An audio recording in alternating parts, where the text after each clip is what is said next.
pieces and go rearrange. I'll be the best above all the rest, put me to the test. Expect nothing less, your check as I'm chess, what's happening next? He got the venom, a tangible weapon.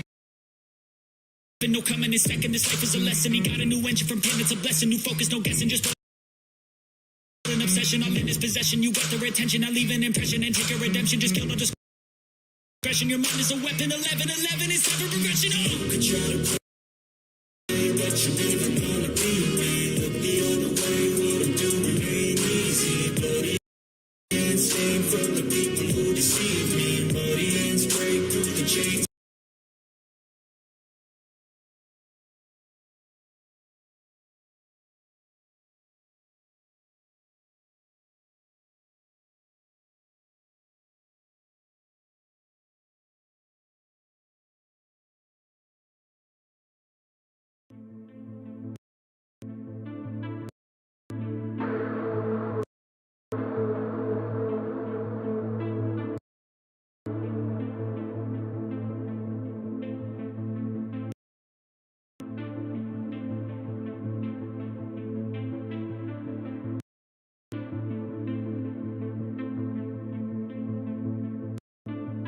I'm obsessed with the pain I ingest, I retain, assess and I change, possessed by the thought I'll be free one day from society's restraints, money, clout and fame, a disease, a plague.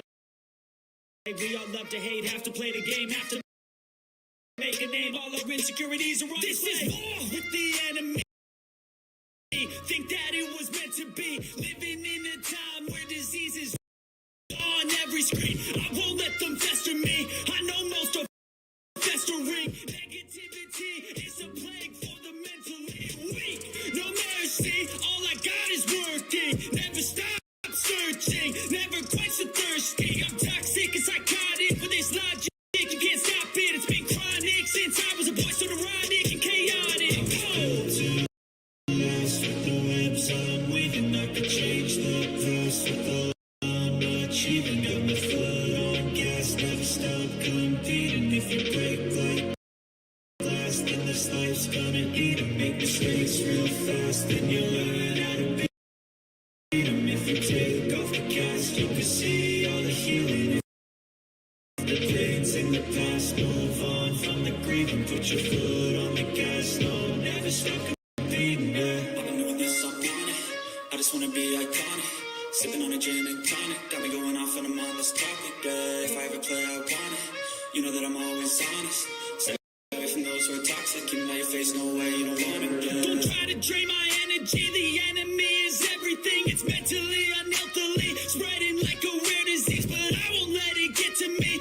I don't need your therapy. I can leave a legacy of leading by intensity. Come on, we can fight this. Freedom is priceless. Spread just like a virus. Living in a crisis. Do you feel courageous? Do you see greatness? Trust me, you can take it. Go on and take your aim. Built to last with the webs I'm weaving. I could change the past with all I'm achieving. Got my foot on gas, never stop competing. If you break like glass, then this life's gonna eat 'em. Make mistakes real fast, then you learn how to beat 'em. If you take off the cast, you can see all the healing. If the pains in the past, move on from the grieving. Put your foot on the gas, no, never stop competing.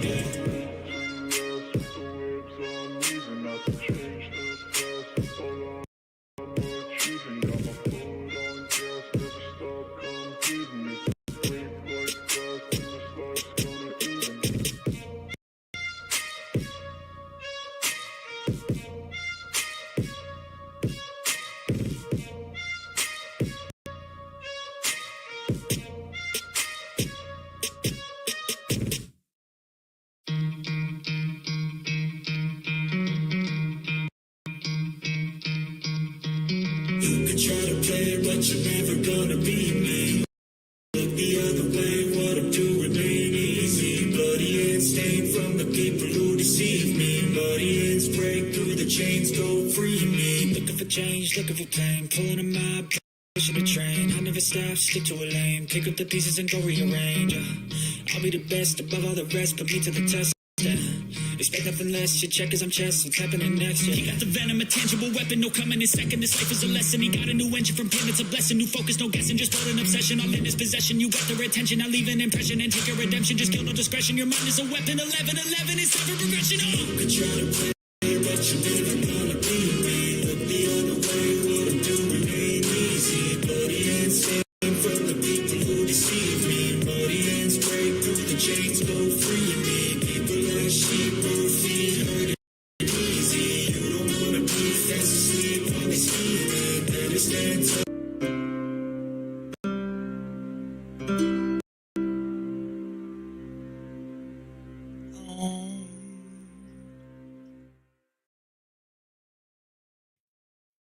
That immediately takes you beyond ego. All mind games and all addictive clinging are then over. There are no victims and no perpetrators anymore, no accuser and accused. This is also the end of all codependency, of being drawn into somebody else's unconscious pattern and thereby enabling it to continue. You will then either separate, in love, or move ever more deeply into the now together, into being. Can it be that simple? Yes, it is that simple. Love is a state of being.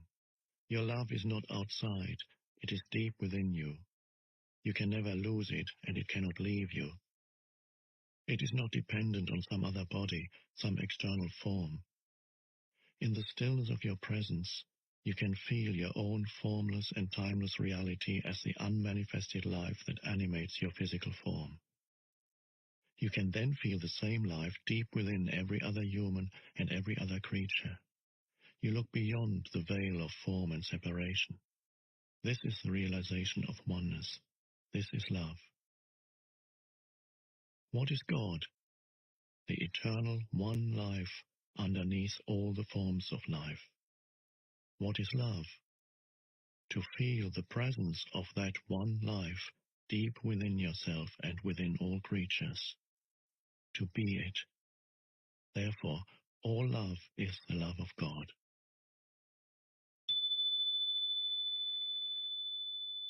Love is not selective, just as the light of the sun is not selective.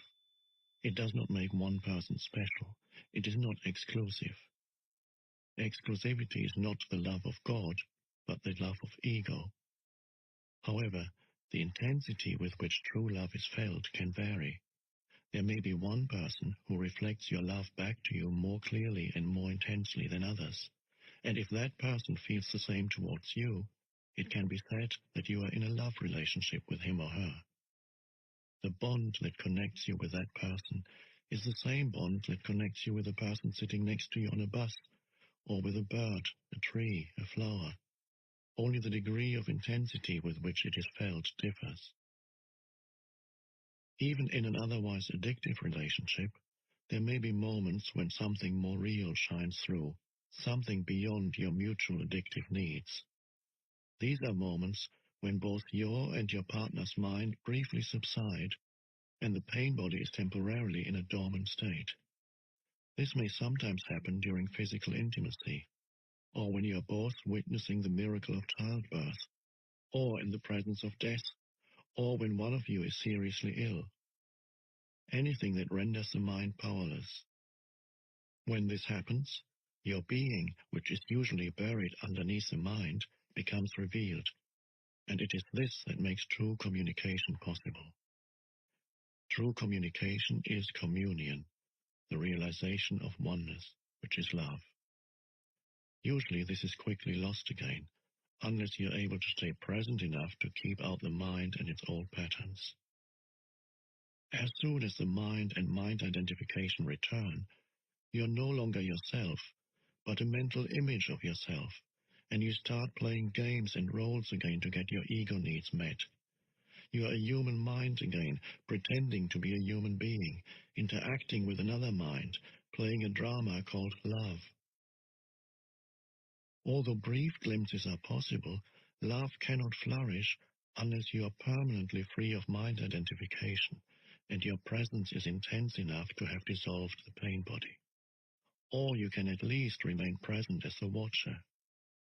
The pain body cannot then take you over and so become destructive of love.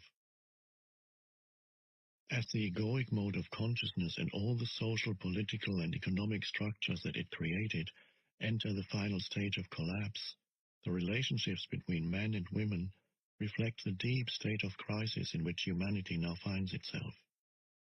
As humans have become increasingly identified with their mind, most relationships are not rooted in being, and so turn into a source of pain and become dominated by problems and conflict.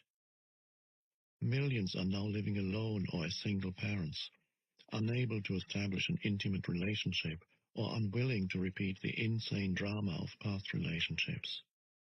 Others go from one relationship to another, from one pleasure and pain cycle to another, in search of the elusive goal of fulfillment through union with the opposite energy polarity. Still others compromise and continue to be together in a dysfunctional relationship in which negativity prevails, for the sake of the children or security, through force of habit, fear of being alone, or some other mutually beneficial arrangement, or even through the unconscious addiction to the excitement of emotional drama and pain. However, every crisis represents not only danger but also opportunity. If relationships energize and magnify egoic mind patterns and activate the pain body, as they do at this time, why not accept this fact rather than try to escape from it? Why not cooperate with it instead of avoiding relationships or continuing to pursue the phantom of an ideal partner as an answer to your problems or means of feeling fulfilled? The opportunity that is concealed within every crisis does not manifest until all the facts of any given situation are acknowledged and fully accepted. As long as you deny them, as long as you try to escape from them or wish that things were different, the window of opportunity does not open up, and you remain trapped inside that situation, which will remain the same or deteriorate further. With the acknowledgement and acceptance of the facts also comes a degree of freedom from them. For example, when you know there's disharmony and you hold that knowing, through your knowing a new factor has come in, and the disharmony cannot remain unchanged. When you know you are not at peace, your knowing creates a still space that surrounds your non-peace in a loving and tender embrace and then transmutes your non-peace into peace. As far as inner transformation is concerned, there's nothing you can do about it. You cannot transform yourself, and you certainly cannot transform your partner or anybody else. All you can do is create a space for transformation to happen, for grace and love to enter.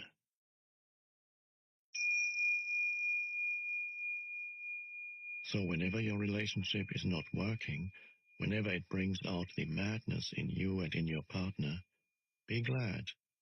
What was unconscious is being brought up to the light. It is an opportunity for salvation. Every moment, hold the knowing of that moment, particularly of your inner state. If there's anger, know there's anger. If there's jealousy, defensiveness, the urge to argue, the need to be right, an inner child demanding love and attention, or emotional pain of any kind, whatever it is, know the reality of that moment and hold the knowing. The relationship then becomes your sadhana, your spiritual practice. If you observe unconscious behavior in your partner, hold it in the loving embrace of your knowing so that you won't react. Unconsciousness and knowing cannot coexist for long, even if the knowing is only in the other person and not in the one who is acting out the unconsciousness. The energy form that lies behind hostility and attack finds the presence of love absolutely intolerable. If you react at all to your partner's unconsciousness, you become unconscious yourself. But if you then remember to know your reaction, nothing is lost. Humanity is under great pressure to evolve because it is our only chance of survival as a race. This will affect every aspect of your life, and close relationships in particular. Never before have relationships been as problematic and conflict-ridden as they are now. As you may have noticed, they are not here to make you happy or fulfilled. If you continue to pursue the goal of salvation through a relationship, you will be disillusioned again and again. But if you accept that the relationship is here to make you conscious instead of happy, then the relationship will offer you salvation, and you will be aligning yourself with the higher consciousness that wants to be born into this world. For those who hold on to the old patterns, there will be increasing pain, violence, confusion, and madness. I suppose that it takes two to make a relationship into a spiritual practice, as you suggest. For example, my partner is still acting out his old patterns of jealousy and control. I have pointed this out many times, but he is unable to see it. How many people does it take to make your life into a spiritual practice? Never mind if your partner will not cooperate. Sanity, consciousness, can only come into this world through you. You do not need to wait for the world to become sane or for somebody else to become conscious before you can be enlightened. You may wait forever. Do not accuse each other of being unconscious. The moment you start to argue, you have identified with a mental position and are now defending not only that position, but also your sense of self. The ego is in charge. You have become unconscious. At times, it may be appropriate to point out certain aspects of your partner's behavior. If you're very alert, very present, you can do so without ego involvement, without blaming, accusing, or making the other wrong. When your partner behaves unconsciously, relinquish all judgment. Judgment is either to confuse someone's unconscious behavior with who they are, or to project your own unconsciousness onto another person and mistake that for who they are. To relinquish judgment does not mean that you do not recognize dysfunction and unconsciousness when you see it. It means being the knowing rather than being the reaction and the judge. You will then either be totally free of reaction, or you may react and still be the knowing, the space in which the reaction is watched and allowed to be. Instead of fighting the darkness, you bring in the light. Instead of reacting to delusion, you see the delusion, yet at the same time look through it.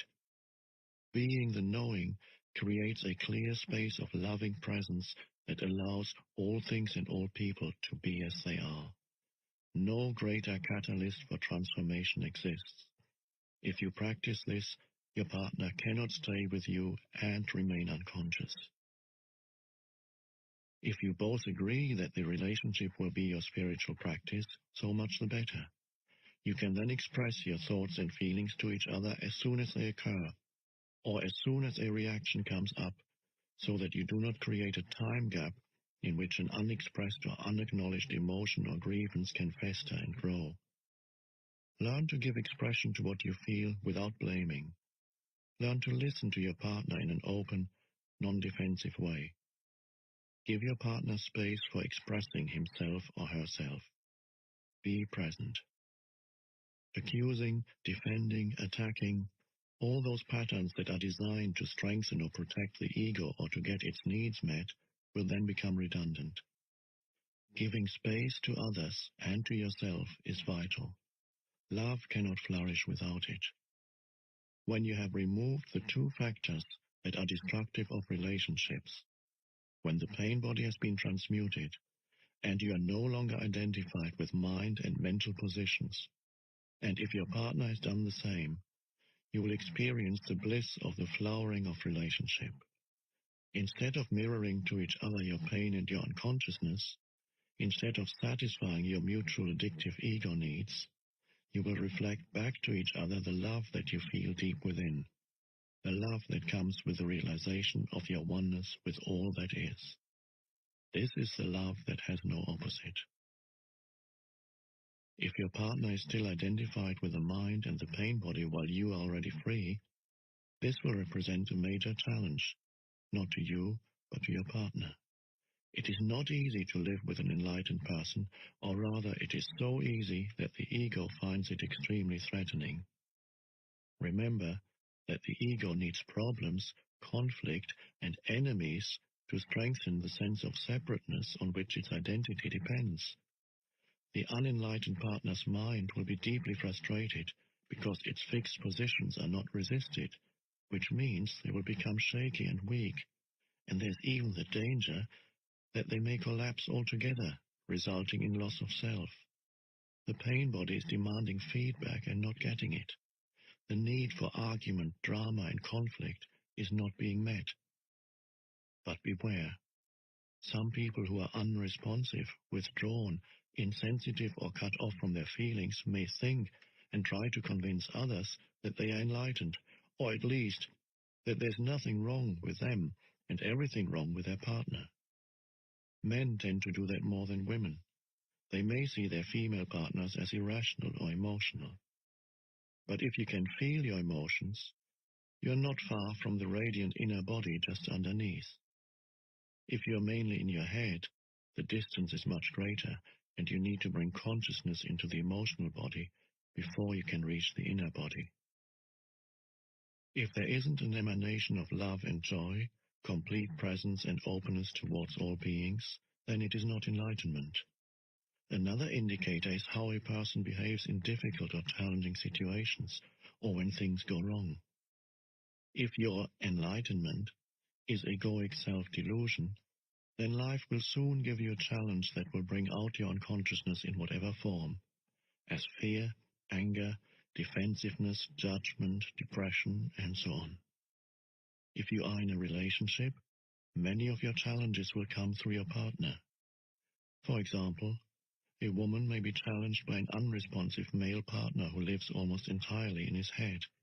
She will be challenged by his inability to hear her, to give her attention and space to be, which is due to his lack of presence.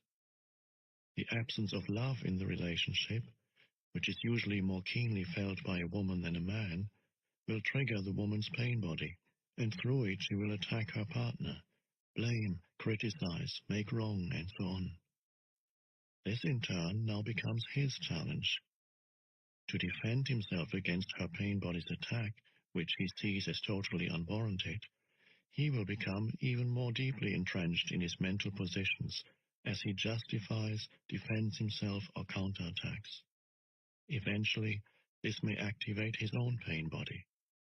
When both partners have thus been taken over, the level of deep unconsciousness has been reached, of emotional violence, savage attack and counterattack. It will not subside until both pain bodies have replenished themselves and then enter the dormant stage. Until the next time. This is only one of an endless number of possible scenarios. Many volumes have been written, and many more could be written, about the ways in which unconsciousness is brought out in male-female relationships. But as I said earlier, once you understand the root of the dysfunction, you do not need to explore its countless manifestations.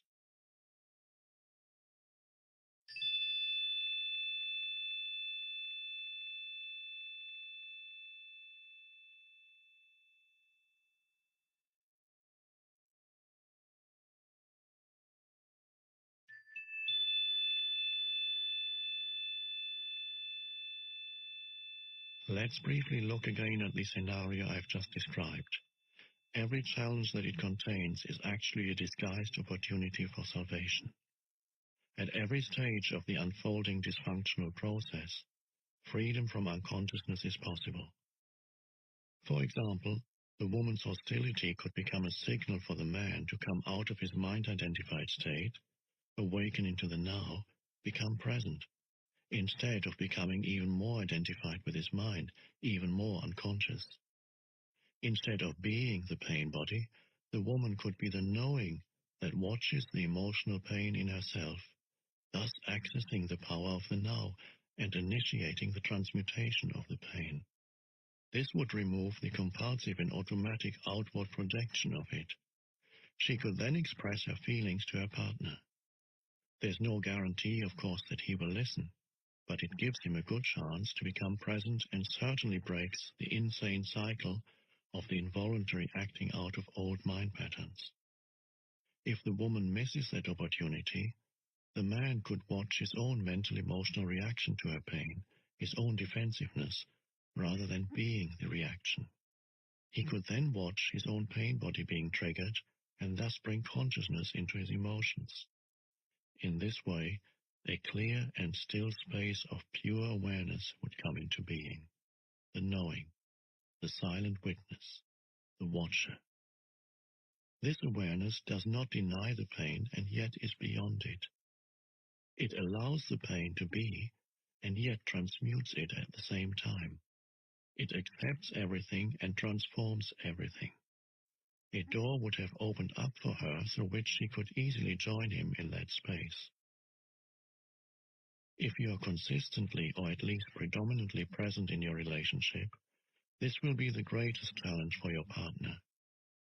They will not be able to tolerate your presence for very long and stay unconscious.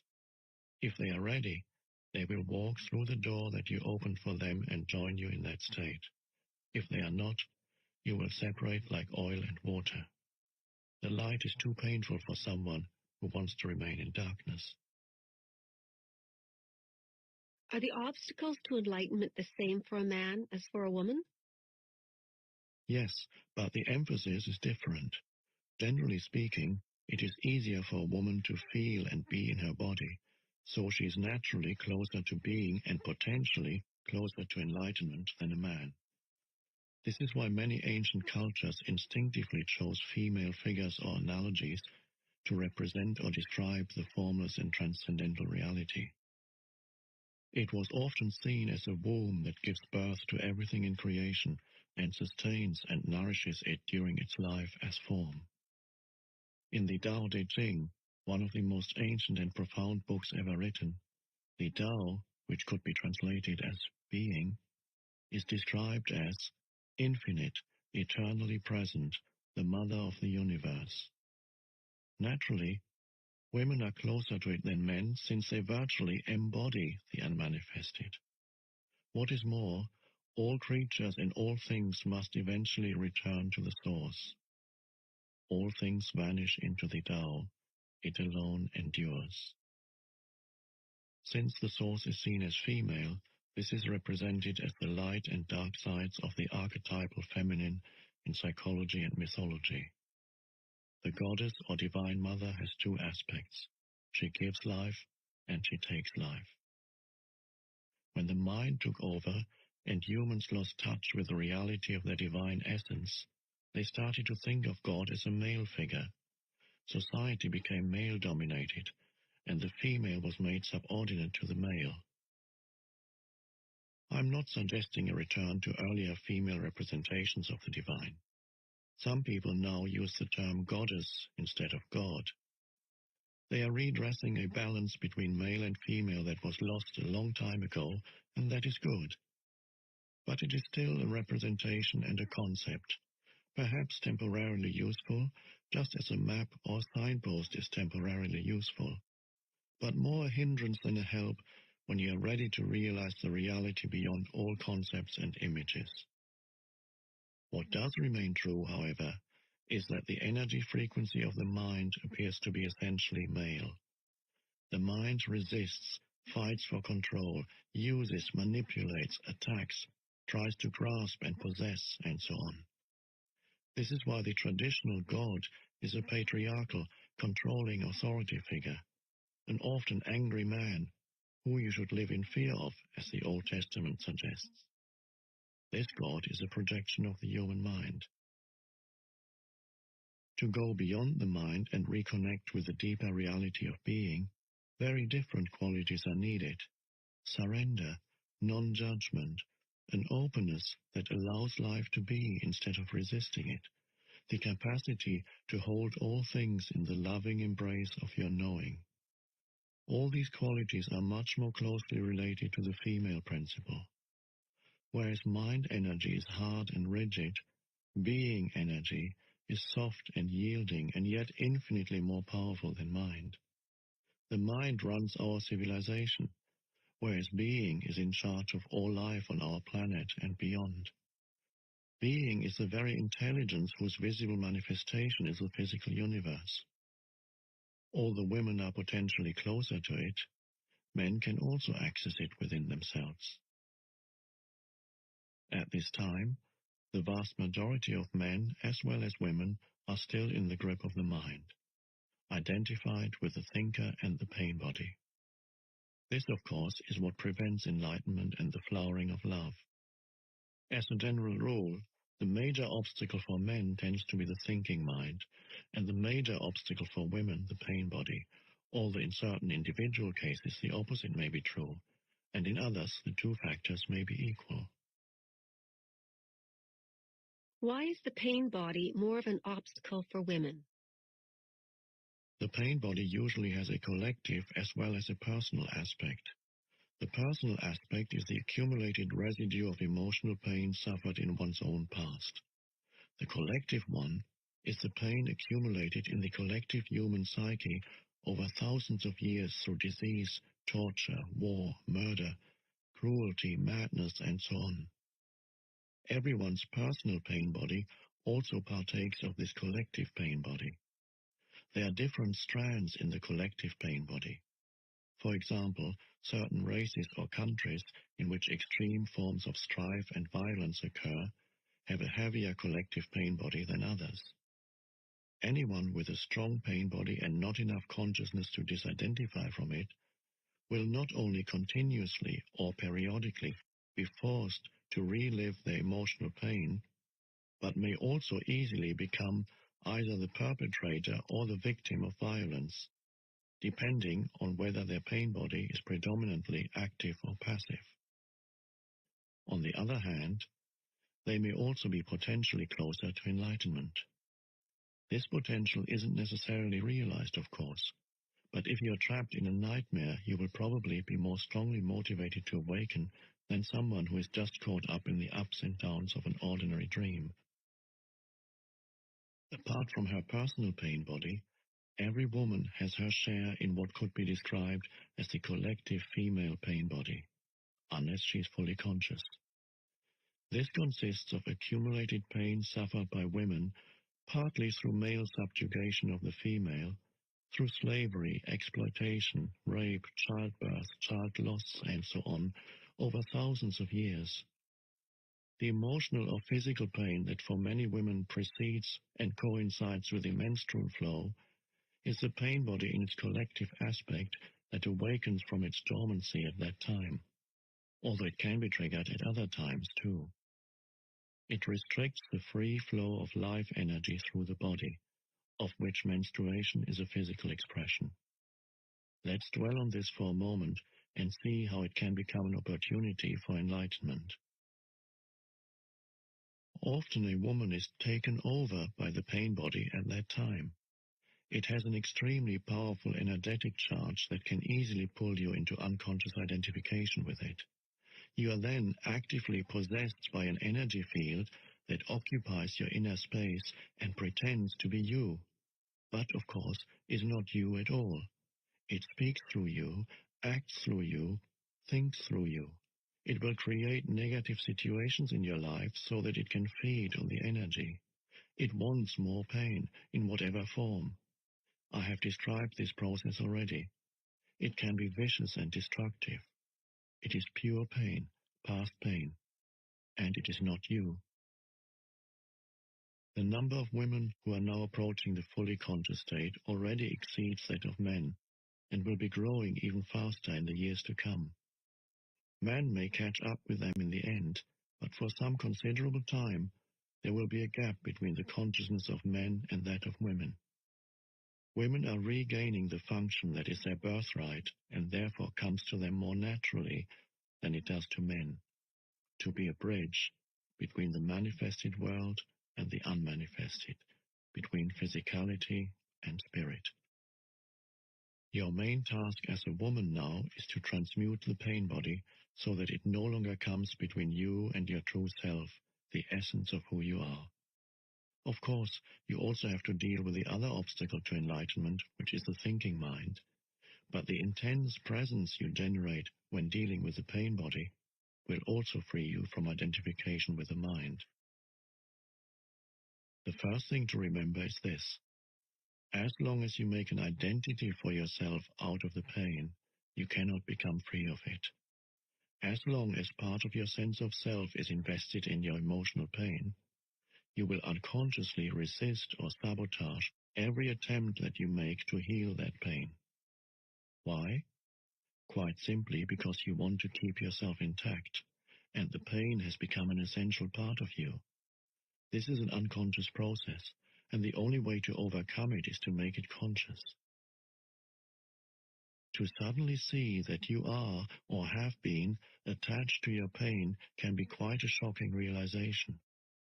The moment you realize this, you have broken the attachment.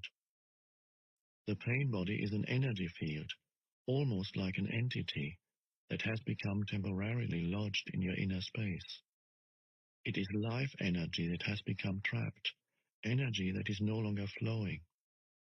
Of course, the pain body is there because of certain things that happened in the past. It is the living past in you, and if you identify with it, you identify with the past. A victim identity is the belief that the past is more powerful than the present, which is the opposite of the truth. It is the belief that other people and what they did to you are responsible for who you are now, for your emotional pain, or your inability to be your true self. The truth is that the only power there is contained within this moment. It is the power of your presence. Once you know that, you also realize that you are responsible for your inner space now. Nobody else is. And that the past cannot prevail against the power of the now.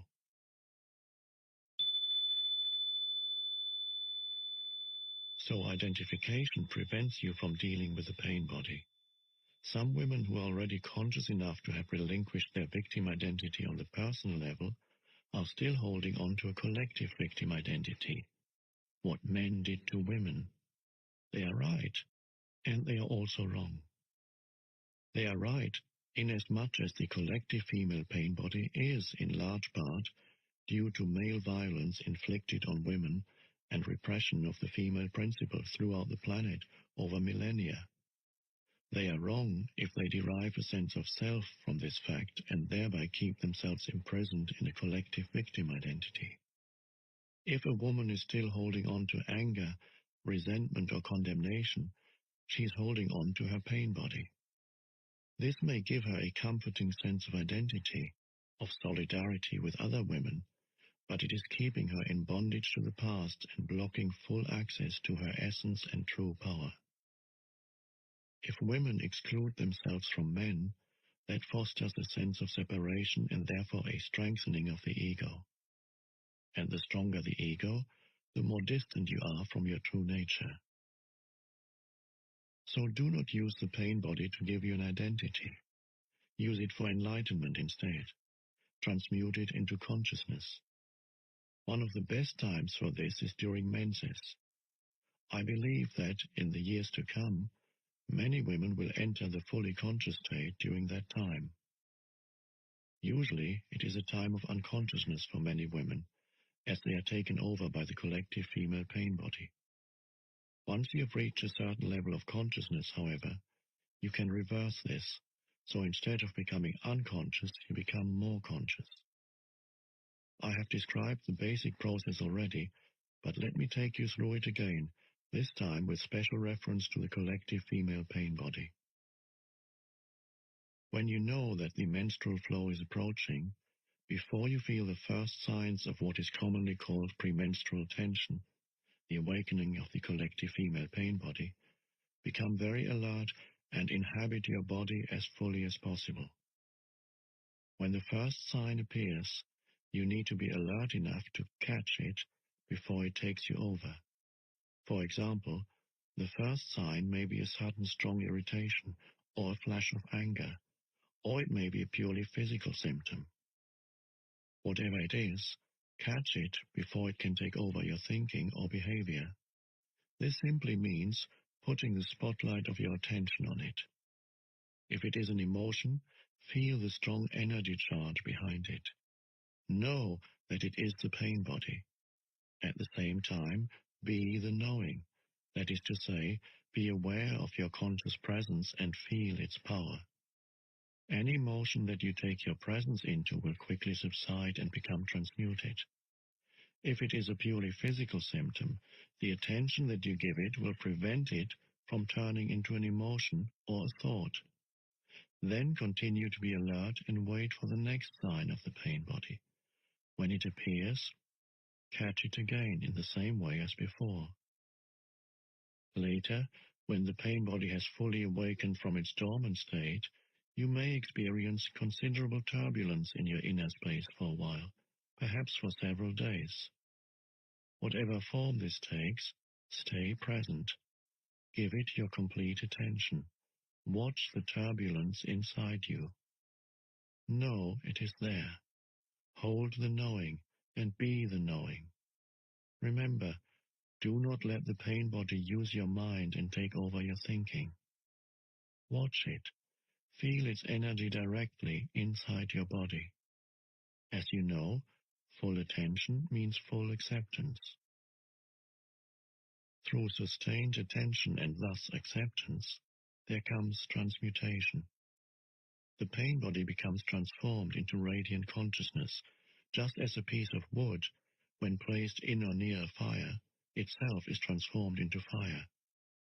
Menstruation will then become not only a joyful and fulfilling expression of your womanhood, but also a sacred time of transmutation when you give birth to a new consciousness. Your true nature then shines forth, both in its female aspect as the goddess and in its transcendental aspect as the divine being that you are beyond male and female duality. If your male partner is conscious enough, he can help you with the practice I've just described by holding the frequency of intense presence, particularly at this time. If he stays present whenever you fall back into unconscious identification with the pain body, which can and will happen at first, you will be able to quickly rejoin him in that state. This means that whenever the pain body temporarily takes over, whether during menses or at other times, your partner will not mistake it for who you are. Even if the pain body attacks him, as it probably will, he will not react to it as if it were you, withdraw or put up some kind of defense. He will hold the space of intense presence. Nothing else is needed for transformation. At other times, you will be able to do the same for him, or help him reclaim consciousness from the mind by drawing his attention into the here and now whenever he becomes identified with his thinking. In this way, a permanent energy field of a pure and high frequency will arise between you. No illusion, no pain, no conflict, nothing that is not you and nothing that is not love can survive in it. This represents the fulfillment of the divine, transpersonal purpose of your relationship. It becomes a vortex of consciousness that will draw in many others. When one is fully conscious, would one still have a need for a relationship? Would a man still feel drawn to a woman? Would woman still feel incomplete without a man? Enlightened or not, you are either a man or a woman, so on the level of your form identity, you are not complete. You are one half of the whole. This incompleteness is felt as male-female attraction, the pull towards the opposite energy polarity, no matter how conscious you are. But in that state of inner connectedness, you feel this pull somewhere on the surface or periphery of your life. Anything that happens to you in that state feels somewhat like that. The whole world seems like waves or ripples on the surface of a vast and deep ocean. You are that ocean, and of course, you are also a ripple, but a ripple that has realized its true identity as the ocean, and compared to that vastness and depth, the world of waves and ripples is not all that important. This does not mean that you don't relate deeply to other people or to your partner. In fact, you can relate deeply only if you are conscious of being. Coming from being, you are able to focus beyond the veil of form. In being, male and female are one. Your form may continue to have certain needs, but being has none. it is already complete and whole. If those needs are met, that is beautiful, but whether or not they are met makes no difference to your deep inner state. So it is perfectly possible for an enlightened person, if the need for the male or female polarity is not met, to feel a sense of lack or incompleteness on the outer level of his or her being, yet at the same time be totally complete, fulfilled, and at peace within. In the quest for enlightenment, is being gay a help or a hindrance, or does it not make any difference? As you approach adulthood, uncertainty about your sexuality, followed by the realization that you are different from others, may force you to disidentify from socially conditioned patterns of thought and behavior.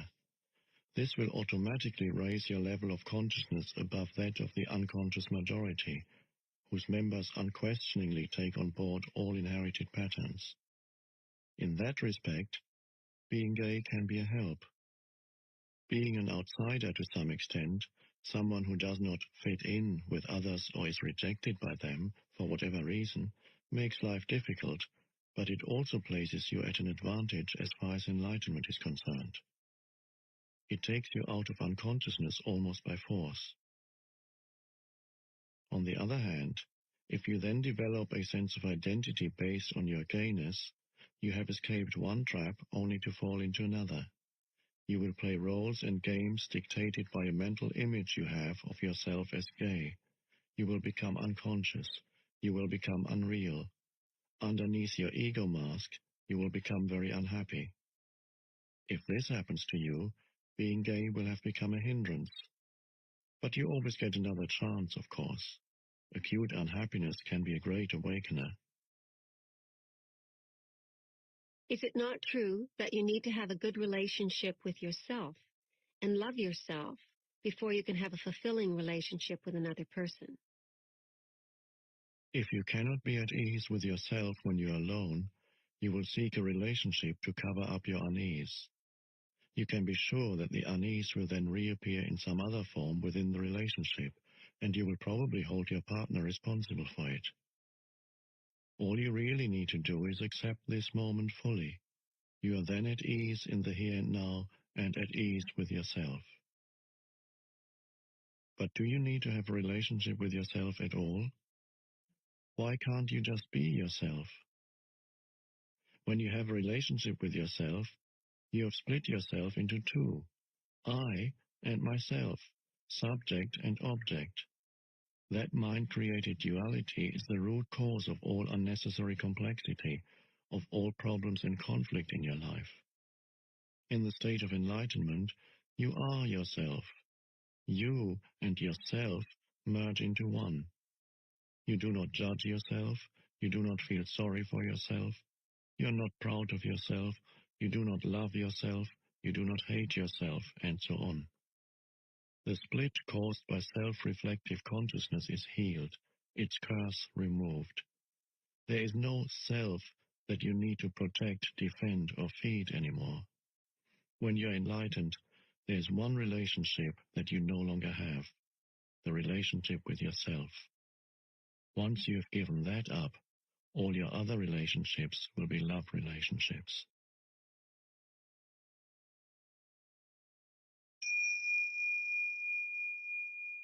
Chapter 9. Beyond happiness and unhappiness, there is peace.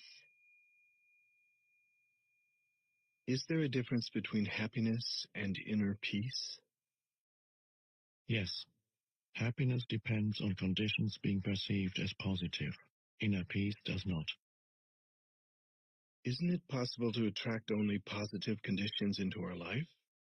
If our attitude and our thinking are always positive, we would manifest only positive events and situations, wouldn't we? Do you truly know what is positive and what is negative? Do you have the total picture? There have been many people for whom limitation, failure, loss, illness, or pain in whatever form turned out to be their greatest teacher. It taught them to let go of false self-images and superficial, ego-dictated goals and desires. It gave them depth, humility, and compassion. It made them more real. Whenever anything negative happens to you, there's a deep lesson concealed within it, although you may not see it at the time. Even a brief illness or an accident can show you what is real and unreal in your life, what ultimately matters and what doesn't. Seen from a higher perspective, conditions are always positive. To be more precise, they are neither positive nor negative. They are as they are. And when you live in complete acceptance of what is, which is the only sane way to live, there's no good or bad in your life anymore. There's only a higher good, which includes the bad.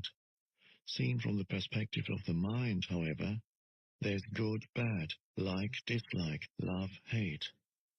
Hence, in the book of Genesis, it is said that Adam and Eve were no longer allowed to dwell in paradise when they ate of the tree of the knowledge of good and evil. This sounds to me like denial and self-deception. When something dreadful happens to me or someone close to me, accident, illness, pain of some kind, or death, I can pretend that it isn't bad, but the fact remains that it is bad, so why deny it? You're not pretending anything. You're allowing it to be as it is, that's all. This allowing to be takes you beyond the mind with its resistance patterns that create the positive-negative polarities. It is an essential aspect of forgiveness. Forgiveness of the present is even more important than forgiveness of the past. If you forgive every moment, allow it to be as it is, then there will be no accumulation of resentment that needs to be forgiven at some later time. Remember that we are not talking about happiness here. For example, when a loved one has just died, or you feel your own death approaching, you cannot be happy. It is impossible. But you can be at peace.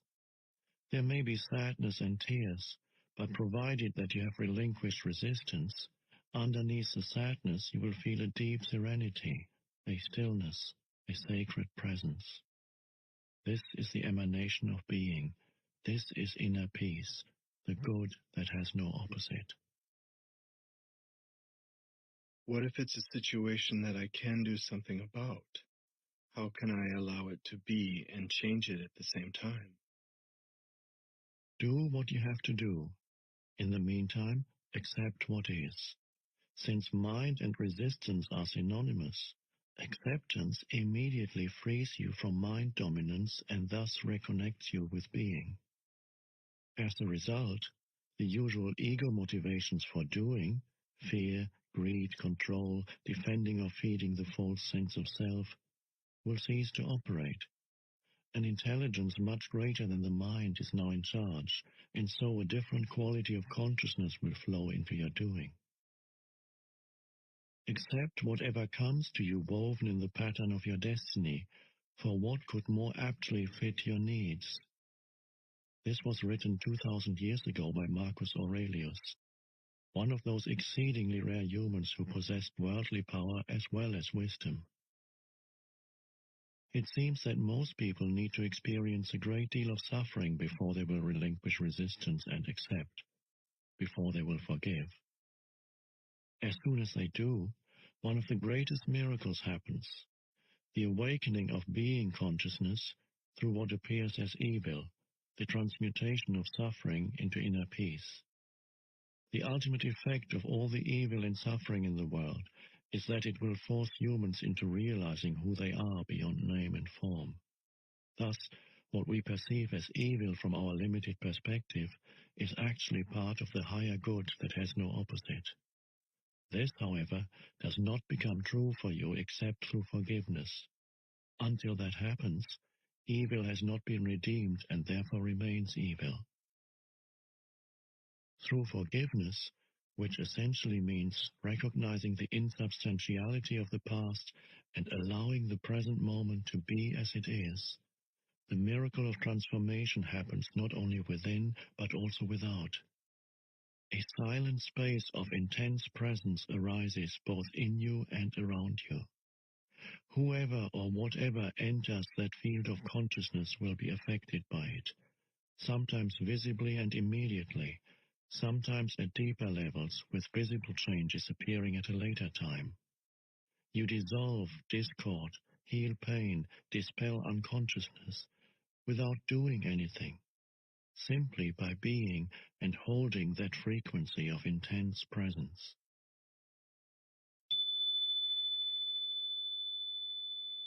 In that state of acceptance and inner peace, even though you may not call it bad, can anything still come into your life that would be called bad from a perspective of ordinary consciousness?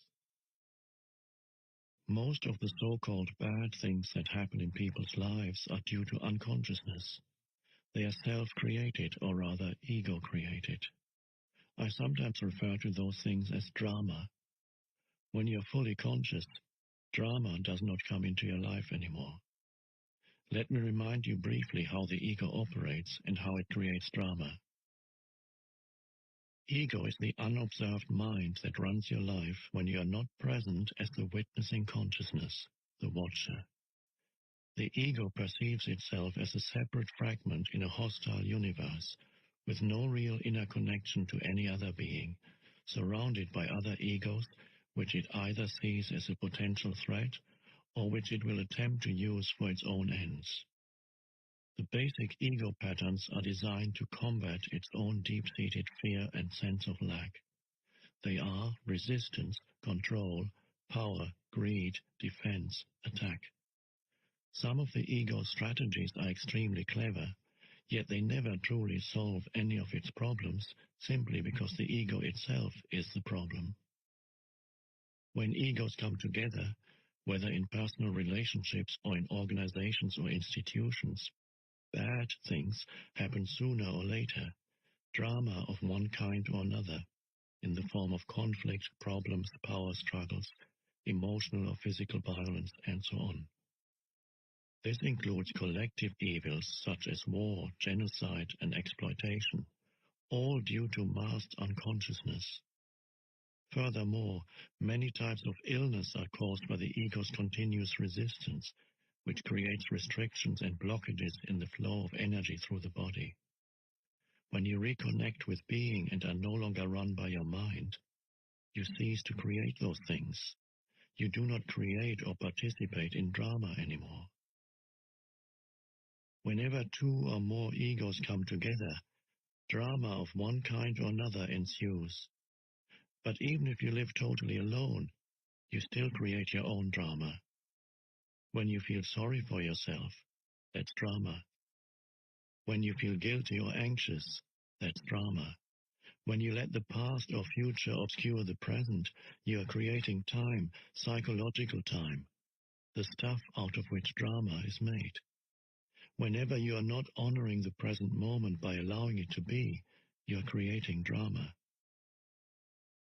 Most people are in love with their particular life drama. Their story is their identity. The ego runs their life.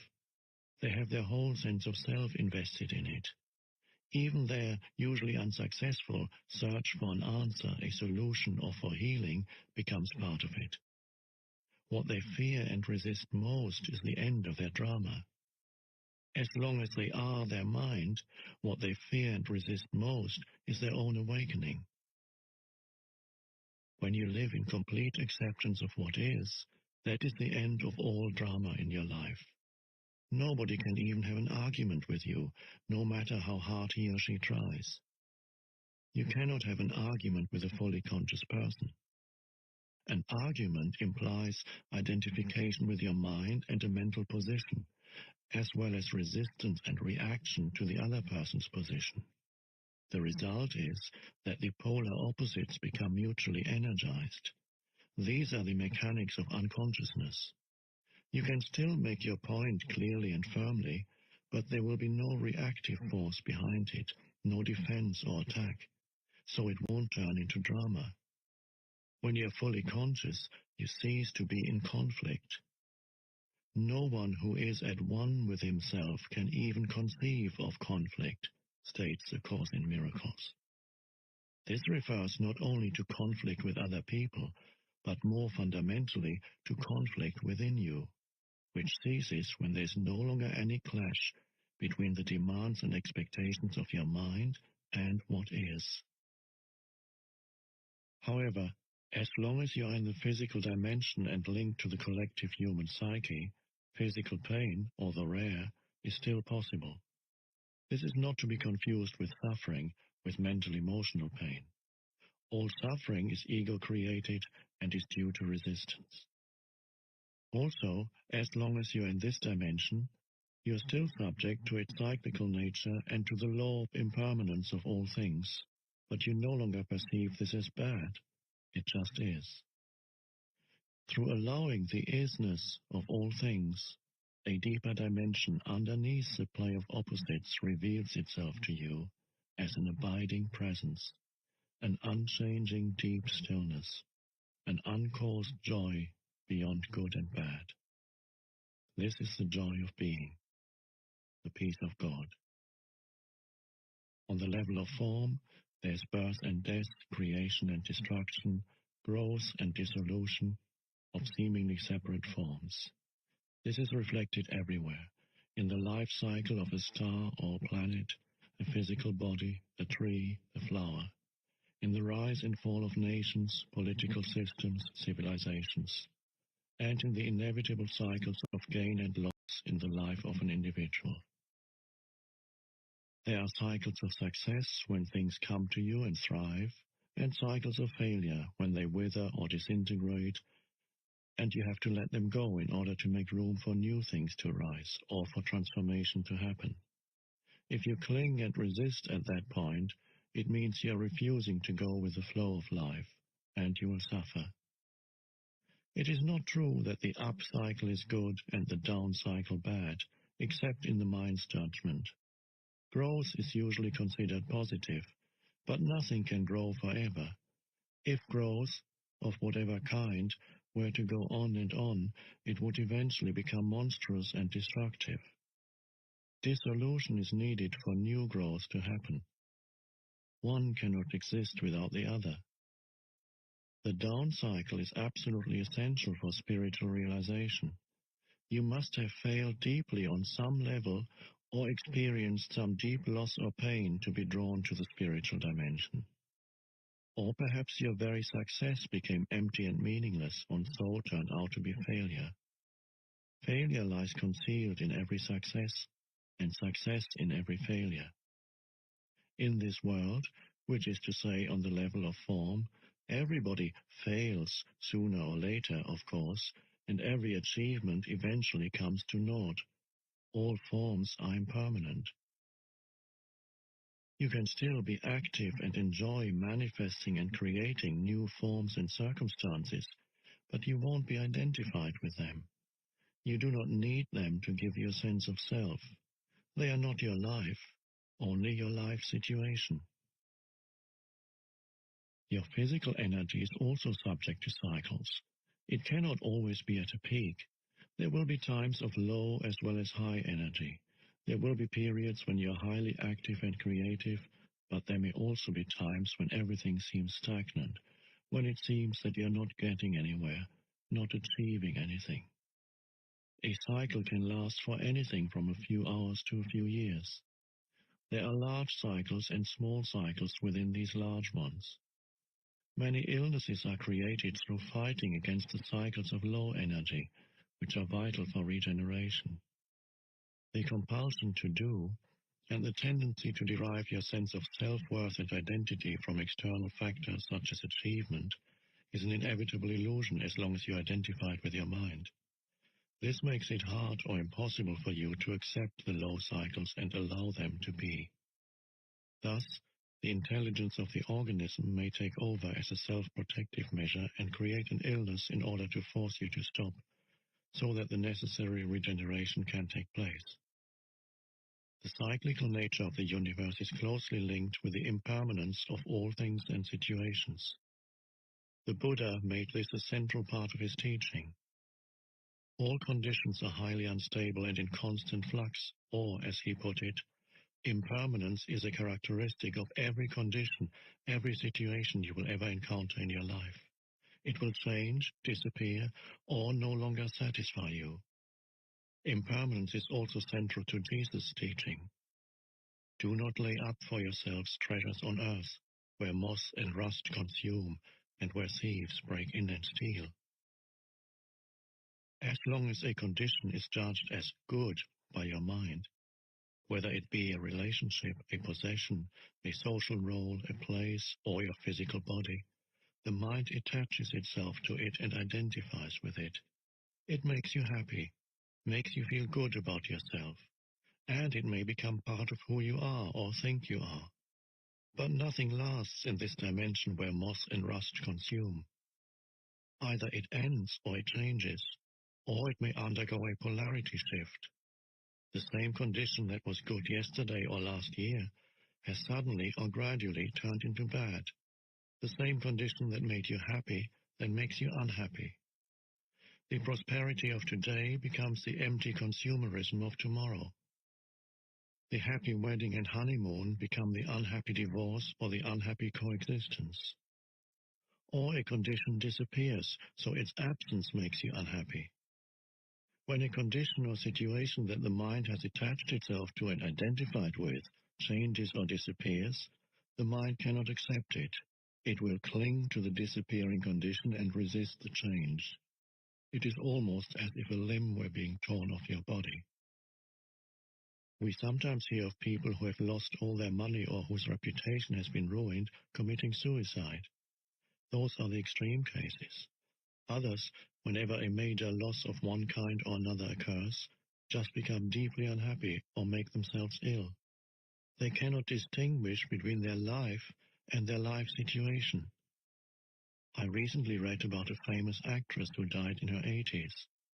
As her beauty started to fade and became ravaged by old age, she grew desperately unhappy and became a recluse. She, too, had identified with a condition, her external appearance. First, the condition gave her a happy sense of self, then an unhappy one.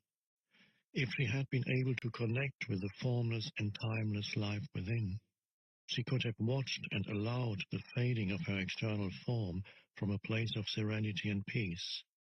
Moreover, her external form would have become increasingly transparent to the light shining through from her ageless true nature. So her beauty would not really have faded, but simply become transformed into spiritual beauty. However, nobody told her that this is possible. The most essential kind of knowledge is not yet widely accessible.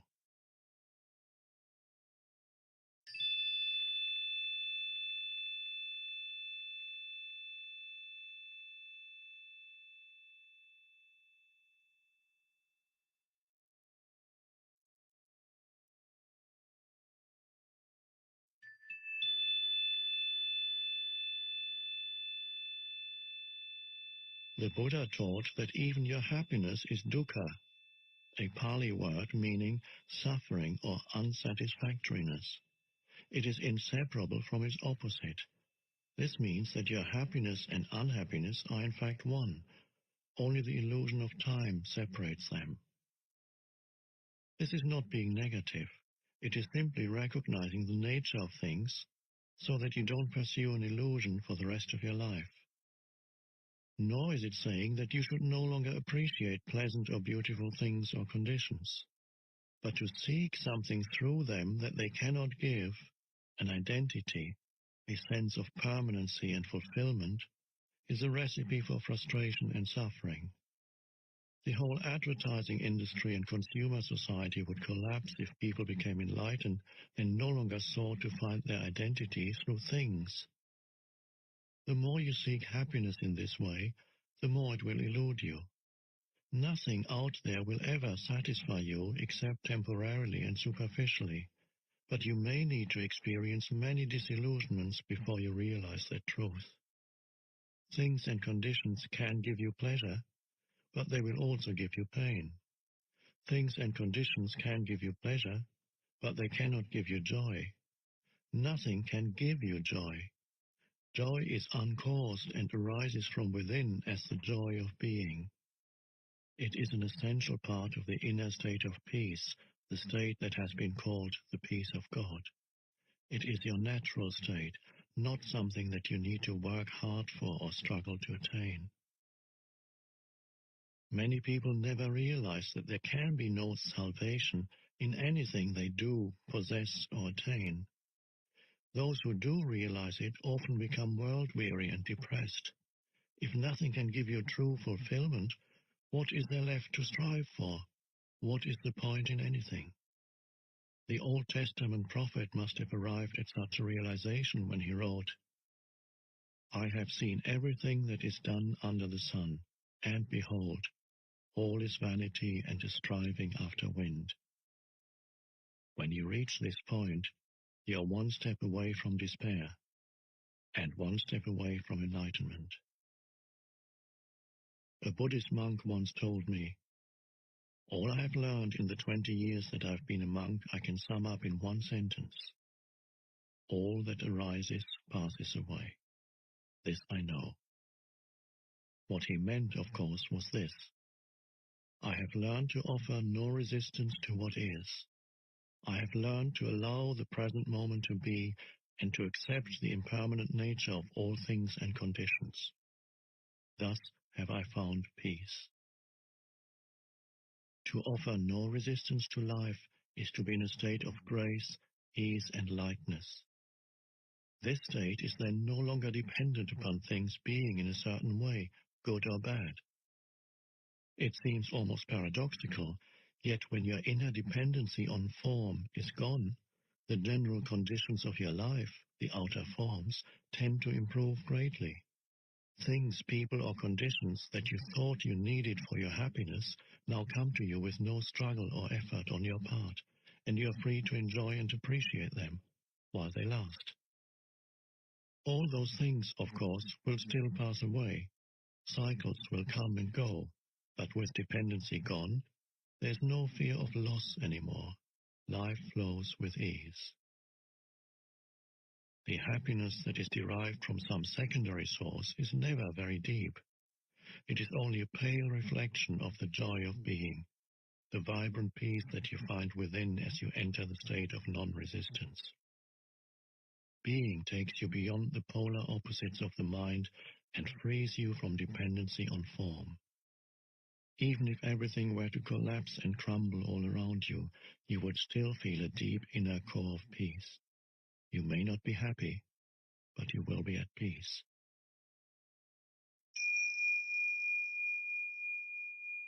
All inner resistance is experienced as negativity in one form or another. All negativity is resistance. In this context, the two words are almost synonymous. Negativity ranges from irritation or impatience to fierce anger, from a depressed mood or sullen resentment to suicidal despair.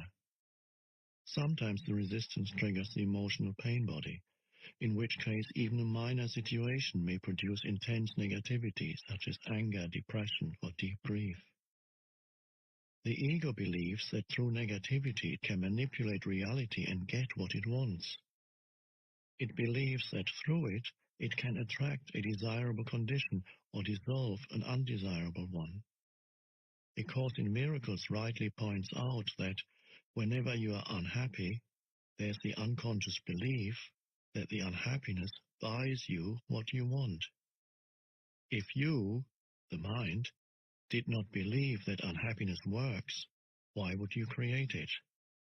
The fact is, of course, that negativity does not work.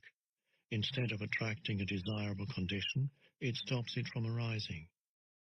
Instead of dissolving an undesirable one, it keeps it in place. Its only useful function is that it strengthens the ego, and that is why the ego loves it. Once you have identified with some form of negativity, you do not want to let go, and on a deeply unconscious level, you do not want positive change. It would threaten your identity as a depressed, angry, or hard-done-by person. You will then ignore, deny, or sabotage the positive in your life. This is a common phenomenon. It is also insane. Negativity is totally unnatural. It is a psychic pollutant, and there's a deep link between the poisoning and destruction of nature and the vast negativity that has accumulated in the collective human psyche.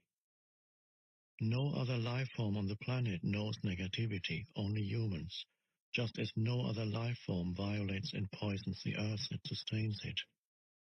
Have you ever seen an unhappy flower or a stressed oak tree? Have you come across a depressed dolphin, a frog that has a problem with self-esteem, a cat that cannot relax, or a bird that carries hatred and resentment? The only animals that may occasionally experience something akin to negativity or show signs of neurotic behavior are those that live in close contact with humans, and so link into the human mind and its insanity. Watch any plant or animal and let it teach you acceptance of what is, surrender to the now. Let it teach you being. Let it teach you integrity, which means to be one, to be yourself, to be real. Let it teach you how to live and how to die, and how not to make living and dying into a problem. I have lived with several Zen masters, all of them cats. Even ducks have taught me important spiritual lessons. Just watching them is a meditation. How peacefully they float along, at ease with themselves, totally present in the now, dignified and perfect as only a mindless creature can be. Occasionally, however, two ducks will get into a fight, sometimes for no apparent reason, or because one duck has strayed into another's private space. The fight usually lasts only for a few seconds, and then the ducks separate, swim off in opposite directions, and vigorously flap their wings a few times. They then continue to swim on peacefully as if the fight had never happened.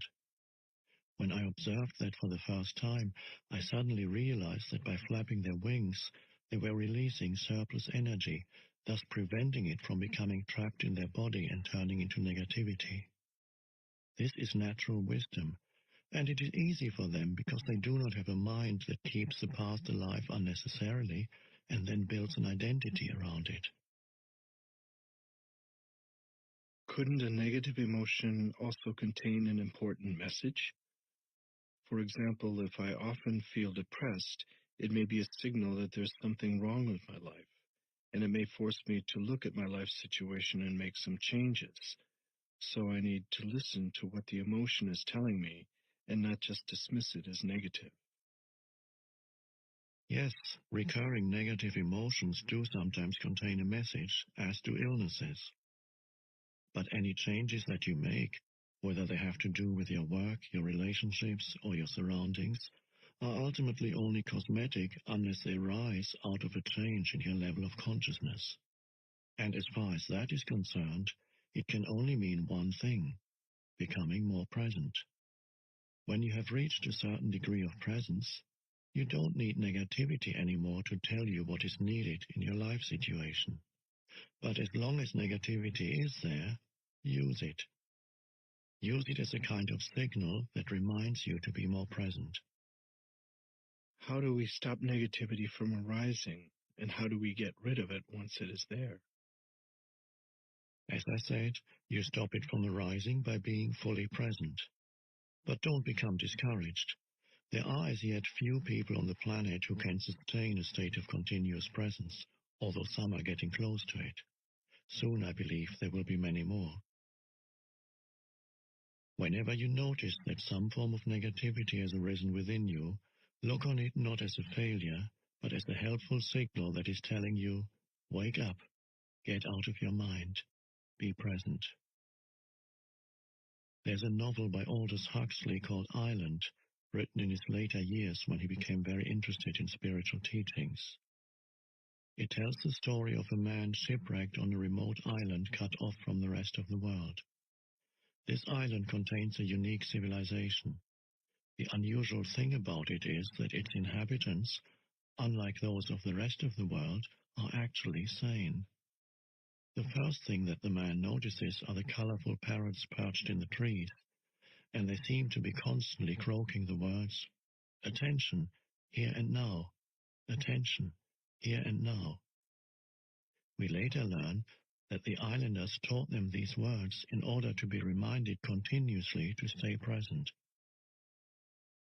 So whenever you feel negativity arising within you, whether caused by an external factor, a thought, or even nothing in particular that you are aware of, look on it as a voice saying, "Attention, here and now, wake up."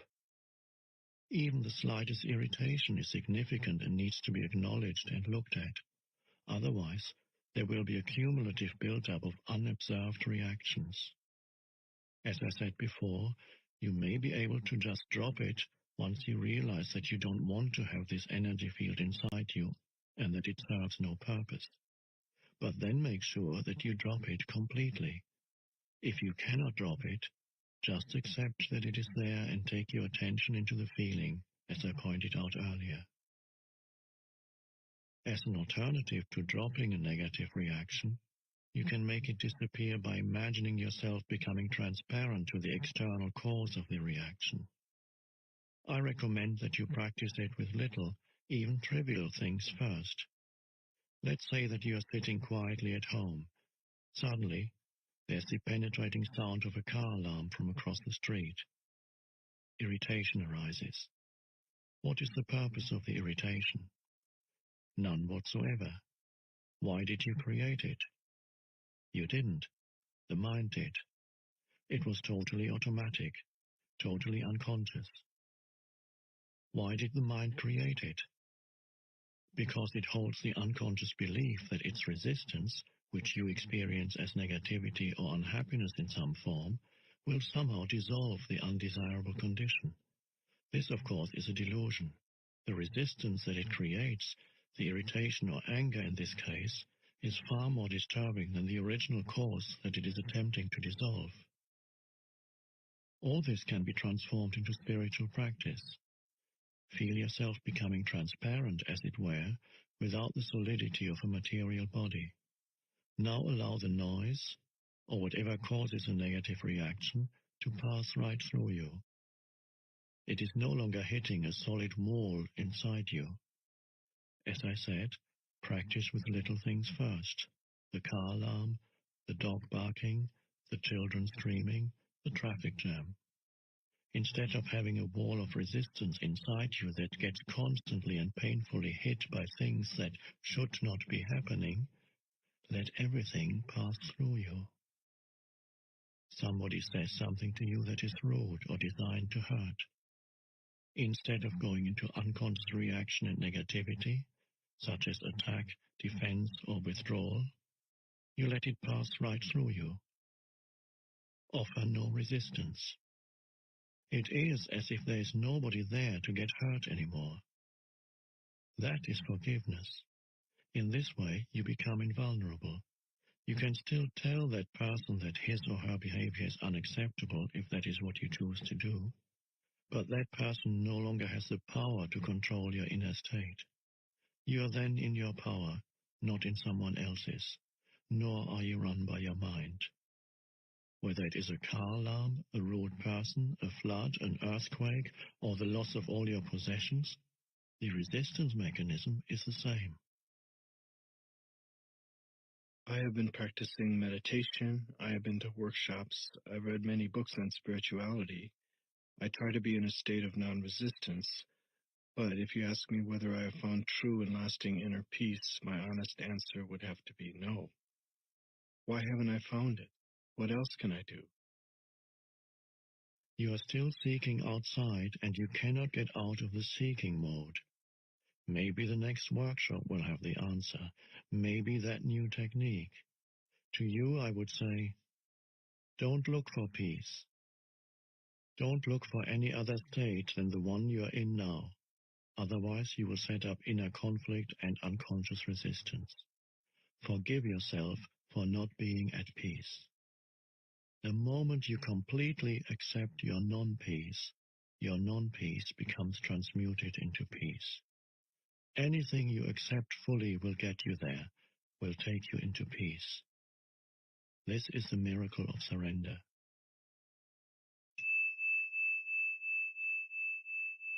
You may have heard the phrase, turn the other cheek, which a great teacher of enlightenment used 2,000 years ago. He was attempting to convey symbolically the secret of non-resistance and non-reaction. In this statement, as in all his others, he was concerned only with your inner reality, not with the outer conduct of your life. Do you know the story of Banzan? Before he became a great Zen master, he spent many years in the pursuit of enlightenment, but it eluded him. Then one day, as he was walking in the marketplace, he overheard a conversation between a butcher and his customer. "Give me the best piece of meat you have," said the customer. And the butcher replied, "Every piece of meat I have is the best. There is no piece of meat here that is not the best." Upon hearing this, Banzan became enlightened. I can see you are waiting for some explanation. When you accept what is, every piece of meat, every moment, is the best. That is enlightenment. Having gone beyond the mind-made opposites, you become like a deep lake. The outer situation of your life and whatever happens there is the surface of the lake. Sometimes calm, sometimes windy and rough, according to the cycles and seasons. Deep down, however, the lake is always undisturbed. You are the whole lake, not just the surface, and you are in touch with your own depth, which remains absolutely still. You don't resist change by mentally clinging to any situation. Your inner peace does not depend on it. You abide in being, unchanging, timeless, deathless, and you are no longer dependent for fulfillment or happiness on the outer world of constantly fluctuating forms. You can enjoy them, play with them, create new forms, appreciate the beauty of it all, but there will be no need to attach yourself to any of it.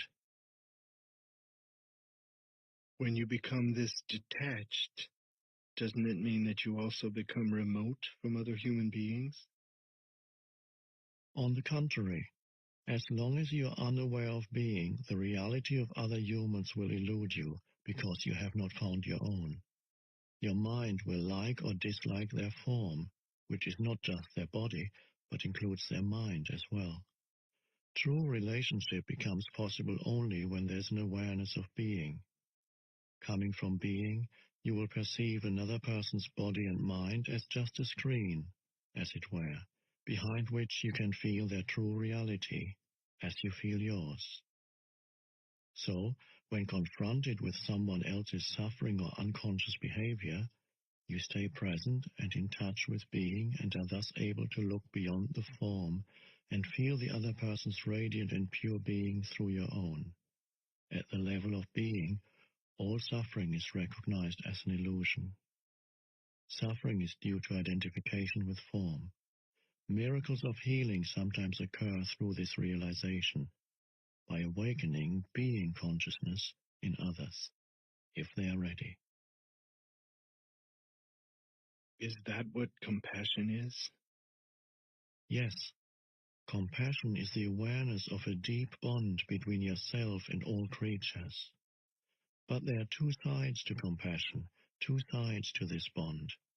On the one hand, since you're still here as a physical body, you share the vulnerability and mortality of your physical form with every other human and with every living being.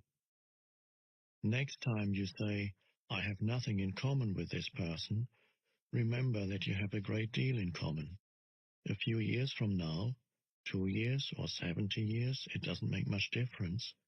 Both of you will have become rotting corpses, then piles of dust, then nothing at all. This is a sobering and humbling realization that leaves little room for pride. Is this a negative thought? No, it is a fact. Why close your eyes to it? In that sense, there is total equality between you and every other creature. One of the most powerful spiritual practices is to meditate deeply on the mortality of physical forms, including your own. This is called die before you die. Go into it deeply. Your physical form is dissolving. is no more. Then a moment comes when all mind forms or thoughts also die. Yet you are still there, the divine presence that you are, radiant, fully awake. Nothing that was real ever died, only names, forms, and illusions.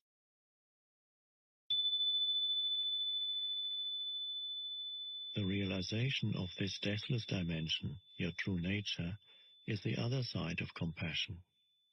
On a deep feeling level, you now recognize not only your own immortality, but through your own, that of every other creature as well. On the level of form, you share mortality and the precariousness of existence. On the level of being, you share eternal, radiant life. These are the two aspects of compassion.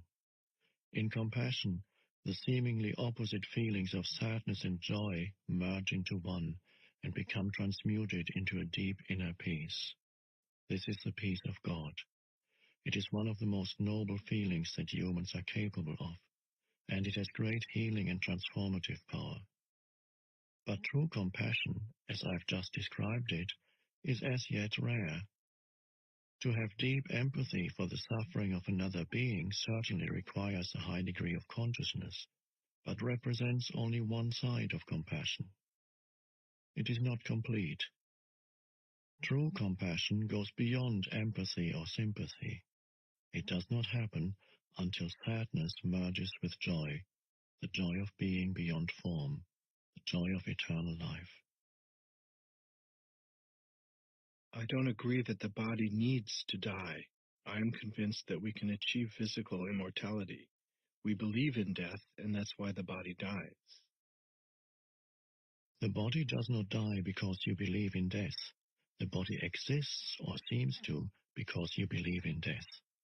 Body and death are part of the same illusion, created by the egoic mode of consciousness, which has no awareness of the source of life and sees itself as separate and constantly under threat. So it creates the illusion that you are a body, a dense physical vehicle, that is constantly under threat. To perceive yourself as a vulnerable body that was born and a little later dies, that's the illusion. Body and death, one illusion. You cannot have one without the other. You want to keep one side of the illusion and get rid of the other, but that is impossible. Either you keep all of it, or you relinquish all of it. However, you cannot escape from the body, nor do you have to. The body is an incredible misperception of your true nature, but your true nature is concealed somewhere within that illusion, not outside it, so the body is still the only point of access to it. If you saw an angel but mistook it for a stone statue, all you would have to do is adjust your vision and look more closely at the stone statue, not start looking somewhere else. You would then find that there never was a stone statue. If belief in death creates the body, why does an animal have a body? An animal doesn't have an ego, and it doesn't believe in death. But it still dies, or seems to. Remember that your perception of the world is a reflection of your state of consciousness. You are not separate from it, and there's no objective world out there. Every moment, your consciousness creates the world that you inhabit. One of the greatest insights that has come out of modern physics is that of the unity between the observer and the observed. The person conducting the experiment, the observing consciousness, cannot be separated from the observed phenomena, and a different way of looking causes the observed phenomena to behave differently. If you believe, on a deep level, in separation and the struggle for survival, then you see that belief reflected all around you, and your perceptions are governed by fear. You inhabit a world of death and of bodies fighting, killing, and devouring each other. Nothing is what it seems to be. The world that you create and see through the egoic mind may seem a very imperfect place, even a vale of tears. But whatever you perceive is only a kind of symbol, like an image in a dream. It is how your consciousness interprets and interacts with the molecular energy dance of the universe. This energy is the raw material of so-called physical reality. You see it in terms of bodies and birth and death, or as a struggle for survival. An infinite number of completely different interpretations, completely different worlds is possible and, in fact, exists, all depending on the perceiving consciousness. Every being is a focal point of consciousness, and every such focal point creates its own world, although all those worlds are interconnected. There's a human world, an ant world, a dolphin world, and so on. There are countless beings whose consciousness